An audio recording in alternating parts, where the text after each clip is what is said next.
जा रहा है और यहीं पर यह पुरस्कार समारोह संपन्न होता है। आप सारे लोग वापस हमारे सारे अतिथियों के लिए जोरदार तालियां।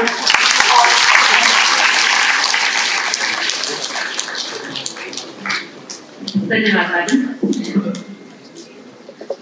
आमंत्रित करना चाहती हूँ सम्माननीय union minister of state for tourism and ports, shipping and waterways Shri Shripad Yesso ji Naik, आप कृपया इस सभा को संबोधित करें।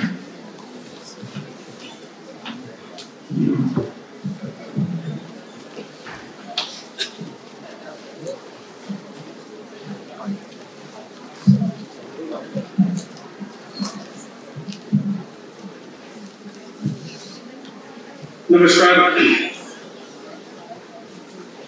अखिल भारतीय आयुर्वेदा संमेलनाला उपस्थित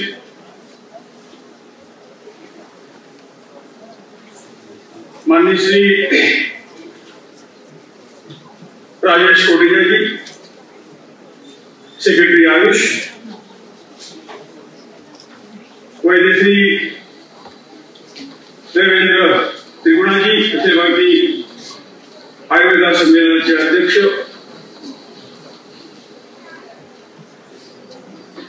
वैद्य श्री जयंत पुजारी जी, वैद्य श्री राकेश शर्मा जी, रमन गुगलाळेकर जी, वैद्य श्रीमती ज्योति बोलते जी, श्रीमती आरती आहूजा जी, वैद्य मनोज जयश्री जी, वैद्य राजेश शर्मा जी, वैद्य रामदास आव्हाड जी, मोठ्या संख्येने उपस्थित समोर बसलेले सर्व मान्यवर, वैद्य, विद्यार्थी बंधू आणि भगिनी, मला खूप खूप आनंद होत आहे आजच्या या अखिल भारतीय आयुर्वेद महासंमेलनाच्या राष्ट्रीय आरोग्य 2024 त्या कार्यक्रमाला आज मला 2 वर्षाच्या अगोदरची आठवण झाली। मी आयुष मंत्री असताना जो सन्मान तुम्ही सर्वांनी दिला त्याच्यापेक्षा जास्त सन्मान मला वाटतं आजच्या या कार्यक्रमाला तुम्ही सगळ्यांनी मला दिलेला आहे। मी तुम्हाला सर्वांचे ज्यांनी आमची प्राचीन वैद्यकीय पद्धती जिवंत ठेवण्याचा, पुढे नेण्याचा ज्यांनी प्रयत्न केला त्या सर्वांना मी मनापासून नमस्कार करतोय, त्यांचं अभिनंदन करतोय की आज एक वेगळं चित्र देशातच नव्हे तर देशाबाहेर सुद्धा मला आपली पद्धती, आपली आयुष पद्धती पुढे जात आहे पाहून खूप आनंद वाटतोय। थोडेसे आणखी आम्ही प्रयत्न जर केले तर छोट्या वेळेत, कमी वेळेत आपण परत एकदा आपली ख्याती ही संपूर्ण देशात आणखी पुढे नेऊ शकू असा पूर्ण विश्वास तुम्हाला सगळ्यांच्या प्रयत्न पाहिल्यानंतर मला वाटतोय।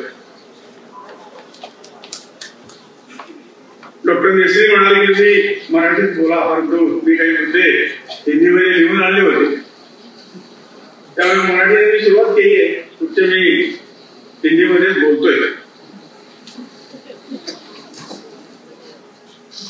देश की आर्थिक राजधानी मुंबई की पावन नगरी ठाणे में अखिल भारतीय आयुर्वेद महासम्मेलन के इस राष्ट्रीय आरोग्य 2024 में सर्वप्रथम मैं इस संस्था को तहे दिल से बधाई देना चाहता हूँ। 19 से 22 जनवरी 2024 तक आयोजित होने वाले इस कार्यक्रम के अंतर्गत आयुर्वेदा के विभिन्न पक्षों पर गंभीरता से विचार के साथ ही जनता को आयुर्वेदा के माध्यम से स्वास्थ्य रक्षण तथा रोग निवारण संबंधी व्याख्यान, रोगी परीक्षण तथा निःशुल्क औषधि वितरण आदि कार्यक्रम आयोजित किए जा रहे हैं।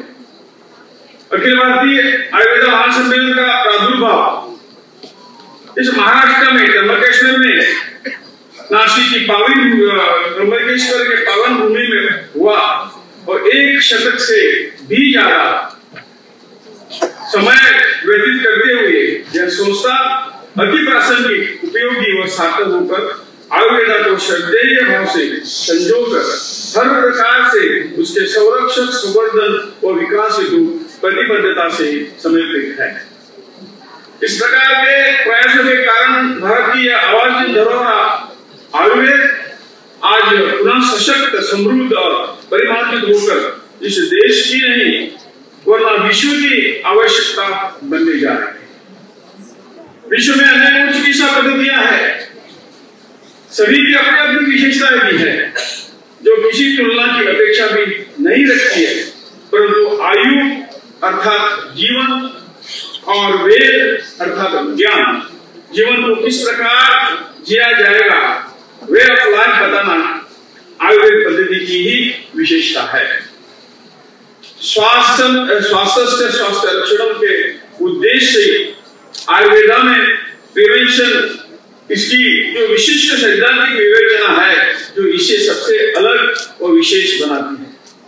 इसके लिए बताया गया आहार व्यवहार, ऋतु बदलने पर ऋतुचर्या, दिनचर्या, रात्रिचर्या वर्तमान आधुनिक युग में पुनः अति प्रासंगिक हो गई है, क्योंकि वर्तमान में आया प्राकृतिक असंतुलन, आधुनिक युग की दौड़ती भागती जीवन शैली, लाइफस्टाइल है, इसके डिसऑर्डर रोज की नई परिभाषा लिखी जा रही है। इसके समाधान हेतु निश्चित रूप से हमें अपने मूल सिद्धांतों पर लौटना ही पड़ेगा।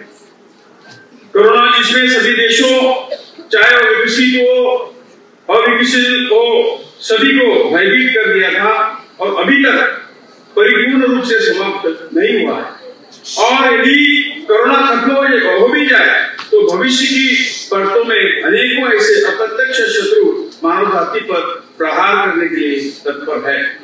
अतः आवश्यकता है शारीरिक व मानसिक क्षमताओं की संतुलन, उनका शरीर की विशेष रचनात्मक शक्ति जिसे व्याधि क्षमत्व या इम्यूनिटी कहते हैं उनको बढ़ाना चाहिए। यही आज की जरूरत है और यह शक्ति किसी एक औषधि से या अचानक नहीं बढ़ती। यह एक सतत प्रक्रिया है जो हमारे आहार विहार और जीवन जीने के तरीके की परिपूर्णता निर्भर है। इसी तरह को आयुर्वेद पूर्णतया बताता है। यदि वर्तमान में आयुर्वेद प्रासंगिक है तो मैं कहना चाहता हूं कि चुनौतियां भी है, उत्तरदायित्व भी, क्योंकि आज यह आयुर्वेद के हर वर्ग के प्रतिनिधि उपस्थित है, चाहे वो प्रशासनिक हो, शिक्षा हो, अनुसंधान हो या औषधियों का मानकीकरण। मेरा आप सबको संदेश है कि यह हाई टाइम, सही वक्त है कि हम इस ज्ञान को अधिक गहराई से समझे, वैज्ञानिक कसौटी पर कसे, तकनीकी मापदंडों पर परिमार्जित करे और वैश्विक पटल पर गौरव और गरिमा के साथ प्रस्तुत करे। आयुर्वेद औषधियों का स्तर व गुणवत्ता बढ़े, शिक्षा की गुणवत्ता बढ़ाए, जिससे आने वाले विद्यार्थी जब चिकित्सा के क्षेत्र में क्वालिटी एजुकेशन एवं प्रैक्टिकल अप्रोच के साथ में आए तो समाज को निरोगी रखने में अपना सार्थक योगदान दे सकते हैं। आयुर्वेदा में अधिकारिक अनुसंधान हो, चाहे वो सिद्धांतों का वैलिडेशन हो, औषधियों की एफिकेसी हो या न्यू ड्रग डेवलपमेंट हो, हर प्रकार की रिसर्च अतिशीघ्र ट्रांसफर होकर जन सामान्य तक पहुंचे, जिससे सर्वे भवन्तु सुखिनः सर्वे सन्तु निरामयाः के पावन उद्देश्य में भारत की भूमिका अग्रणी हो। हर व्यक्ति इसमें योगदान दे, क्योंकि यदि हम ठान रहे तो ज्ञान का संवाहक बनाना भी दुष्कर नहीं है। महाराष्ट्र की इस पावन धरा से ज्यादा इस बात का साक्षी और बन सकता है। इसी प्रकार के प्रयासों की प्रत्यक्षदर्शी यह संस्था रही है। अनेकों विद्वानों का सानिध्य इस संस्था को रहा है। पंडित मदन मोहन मालवीय जो इस संस्था के अध्यक्ष है, वैद्य बृहस्पति देव त्रिपुरा जी जिनका चिकित्सीय ज्ञान कई अन्य देशों में भी प्रसिद्ध था, अब इनके पुत्र वैद्य देवेंद्र त्रिपुरा जी भी इस संस्था के प्रति पूर्ण रूप से समर्पित हो जिस तरह का कार्य कर रहे हैं वो प्रशंसनीय है। अभी हाल के वर्षों में जामनगर में WHO global centre for traditional medicine का बनना अपने आप में एक प्रमाण है कि विश्व आपकी महत्ता को स्वीकार करने के लिए तैयार है। वह आपसे एक उम्मीद लगाए अतः आप सभी के कंधों पर अतिरिक्त दायित्व है कि इस प्राचीनतम ज्ञान को एक नई दिशा, एक नई प्रतिष्ठा प्रदान करें। इस दिशा में आयुष मंत्रालय का गत कुछ वर्षों का योगदान निस्संदेह प्रशंसनीय है। इसके लिए मैं आयुष मंत्रालय के माननीय मंत्री एवं अधिकारियों को तहे दिल से बधाई देता हूं और आप सभी का आह्वान करता हूं कि भारत विश्व गुरु बनने की सीढ़ियों को चढ़ना प्रारंभ कर चुका है। अतः आवश्यकता है कि हम अपनी मूल विधाओं को, अपनी भाषा को, अपनी संस्कृति को इतना सशक्त व सुदृढ़ कर एक मशाल लेकर आगे चले और विश्व को एक दिशा दे। इसी आशा और विश्वास के साथ मैं आप सबको फिर एक बार धन्यवाद करता हूँ और मेरे दोस्तों को करता हूँ।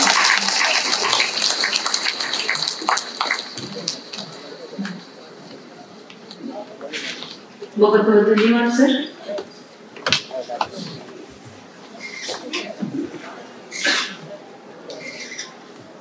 क्षण है अखिल भारतीय आयुर्वेद महासम्मेलन के मोबाइल ऐप पत्रिका और 2024 की दिनदर्शिका के विमोचन का।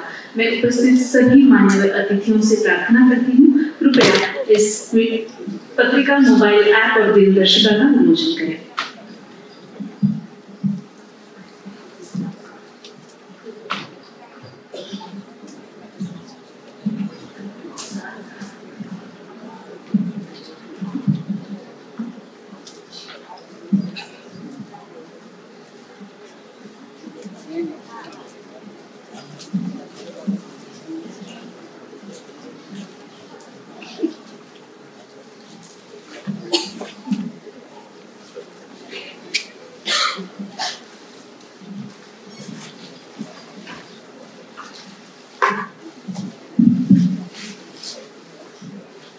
विमोचन हो रहा है पत्रिका एवं 2024 की दिनदर्शिका, अखिल भारतीय आयुर्वेद महासम्मेलन की पत्रिका और ये दिनदर्शिका मान्यवर अतिथि विमोचन कर रहे हैं।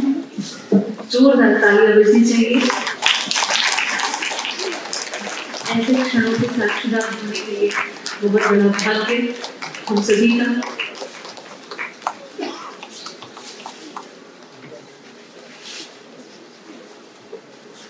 पत्रिका एवं दिनदर्शिका भारतीय आयुर्वेद महासम्मेलन।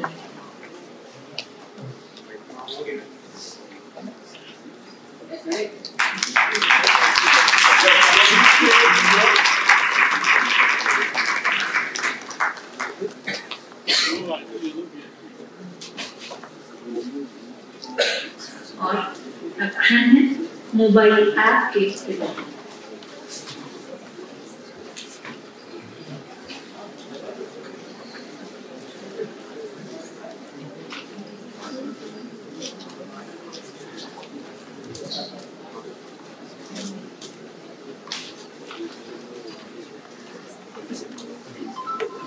Release of National Arogya 2024 Thane supplementary newspaper Thane Vaibhav, उसका भी विमोचन।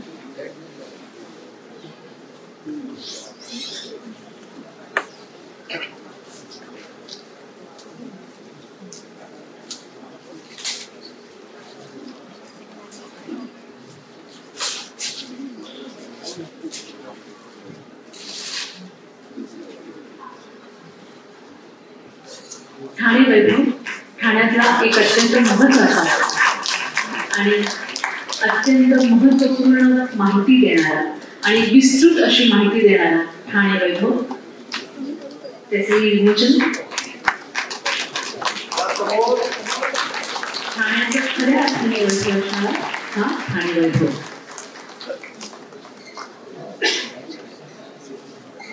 धन्यवाद सर।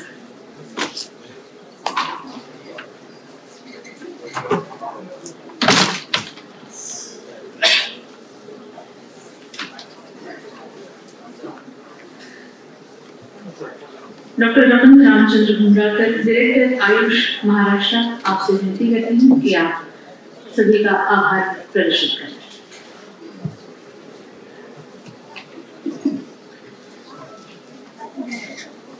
अखिल भारतीय आयुर्वेद महासम्मेलन आयोजित या संमेलनाला आपला महत्वपूर्ण इतका जास्त वेळ देऊन आयुर्वेदाचे आयुष प्रथम मंत्री भारत सरकार आणि सध्याचे मंत्री श्रीपाद नाईक सर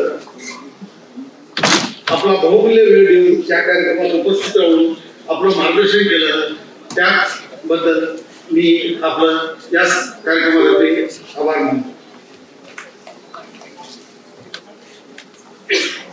त्यानंतर पद्मविभूषण त्रिगुणाजी आपला इतका बहुमूल्य वेळ देऊन आणि आयुर्वेदाबद्दल दिलेलं त्यांचं योगदान जे आहे याबद्दल मी त्यांचं आभार मानतो। त्यानंतर आपले भारत सरकारचे आयुष सेक्रेटरी कोटेचा सर, त्यांचं पण सुरुवातीचं कीनोट आणि त्यानंतर आयुर्वेदाचा विस्तार, आयुर्वेदाची सध्याची परिस्थिती, आयुर्वेदाचा स्कोप याविषयी जे काही म्हणजे दूरदृष्टीनं त्यांचं कार्य जे चालू आहे त्याबद्दल आपण मार्गदर्शन केलं, त्यांचे पण मी आभार मानतो। त्यानंतर ESI मंत्रालयाचे सेक्रेटरी आरती अबुजा मॅडम, त्यांनी सुद्धा ESI हॉस्पिटलमध्ये आपल्या प्रत्येक हॉस्पिटलमध्ये 50 बेड हॉस्पिटल चालू करण्याचे म्हणजे करणार आहोत असं सांगितलेलं आहे आणि आपलं याबद्दल जे मार्गदर्शन दिले त्याबद्दल मी त्यांचे आभार मानतो। त्यानंतर NCIचे अध्यक्ष देवपुजारी सर, त्यांनी आपला बहुमूल्य वेळ आणि मार्गदर्शन दिले त्याबद्दल मी त्यांचे आभार मानतो। त्यानंतर भारत सरकार आयुष सल्लागार नेसरी सर, त्यांनी या कार्यक्रमाला वेळ आणि त्या आयोजनामध्ये सुद्धा त्यांचा बहुमूल्य सहभाग आणि यशस्वी करण्यामध्ये त्यांनी जे काही योगदान दिलं त्याबद्दलही त्यांचे मी आभार मानतो।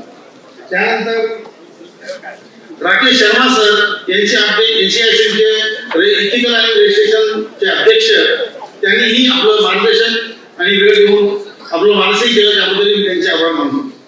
त्यानंतर आपल्या आयुर्वेदातील प्रसिद्ध वैद्य ज्यांचं नाव आपल्याला महाराष्ट्रभर किंवा भारतभर गाजते ते रामदास आव्हाड वैद्य, यांचे या कार्यक्रमाला उपस्थिती दिली त्याबद्दल मी त्यांचे आभार मानतो।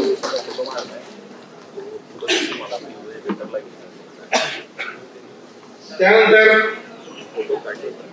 आयुर्वेद महासंमेलन इतर संस्थांतर्फे प्रसिद्ध वैद्य आयुर्वेदासाठी जे काही मोठं योगदान दिलेलं आहे त्यांचा वेगवेगळा सत्कार केला आणि त्यामध्ये विशेषतः माझे एवढीचे मार्गदर्शक धर्माधिकारी सर यांचाही त्यामध्ये सहभाग होता, त्याबद्दल मी विशेष आभार या संस्थेचे मानतो।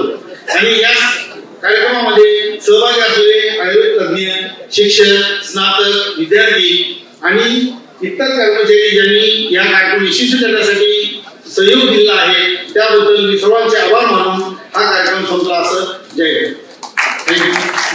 बहुत बहुत धन्यवाद सर।